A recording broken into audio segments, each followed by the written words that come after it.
అది టీజర్ చెప్తుంది కదా, మారే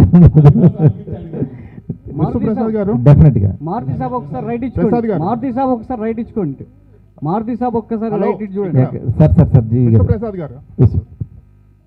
హలో సార్, మీరు చాలా మొండిగా ఉండే ప్రొడ్యూసర్. ఎందుకంటే మీకు పక్కన వాళ్ళు ఏమనుకుంటున్నారు ఏంటి, వాట్ ఈస్ ఇండస్ట్రీ టాకింగ్, అవేమి పట్టించుకోకుండా you are doing whatever you believe in. కానీ మీరు అనుకున్నంత పెద్ద సక్సెస్ ఇంతవరకు రాలేదు. Raja Saab is also such a film where you have done this film in a very very big way despite so much of negativity around. ఇప్పుడు now it is turning into అంటే మంచి buzz వచ్చి మంచి క్రేజ్ వచ్చింది సినిమాకి. So can we expect that మీరు deserve అయ్యే పెద్ద సక్సెస్ ఈ సినిమా నుంచి ఎక్స్పెక్ట్ చేస్తున్నాం. I hope it will become a blockbuster. Thanks అండి.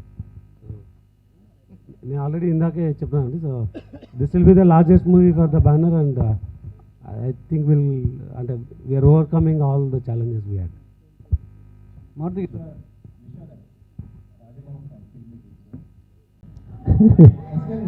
మీరు గుర్తుపెట్టుకోండి, పార్ట్ 2 అంటే నేను దీంట్లోంచి మాత్రం లాగి మీకు ఏదో ఫోర్స్డ్గా అయితే రుద్దను. Don't worry. మార్తి గారు ఆ క్లారిటీ నాకు ఉంది, హీరో గారికి ఉంది. మిమ్మల్ని ఫోర్స్డ్గా ఏ సినిమా చెయ్యం.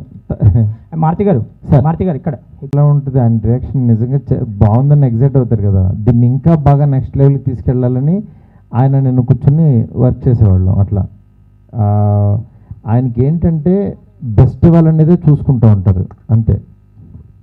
Maruti, hi. Yeah, hi. Sana here from India Today. Yeah, right now, TG Vishwa Prasad sir told how you shot 416 hours for this film. Exactly. I mean, there's this conversation right now how films require shifts, like 8-hour shifts, but as film.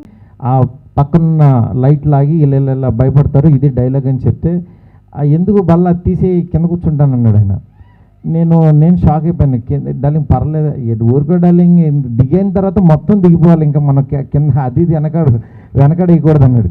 అంటే ఆయన ఈ cinema ఆ క్యారెక్టర్కి ఏం కావాలని అంటే ఇంకా అది ఇవ్వడానికి రెడీ అయిపోతారనమాట. అదే అలా మీరు డెఫినెట్గా ఈ జానరు ఈ సినిమా మాత్రం చాలా ఫ్రెష్గా ఉంటుంది. నెక్స్ట్ నాకు మెయిన్ ఈ సినిమా ఎందుకు చూడాలని అంటే, చాలా బిగ్ స్టార్స్ అని అంటే ఓన్లీ కొంతమంది ఏంటంటే నరకటం మీదే ఉంటుంది. అంటే ఎంతమంది 1000 మందిని నరికితే ఇంకా పెద్ద రేంజ్, 2000 మందిని నరికితే ఇంకా అట్లా వెళ్ళిపోతున్న ఈ టైంలో యాక్చువల్గా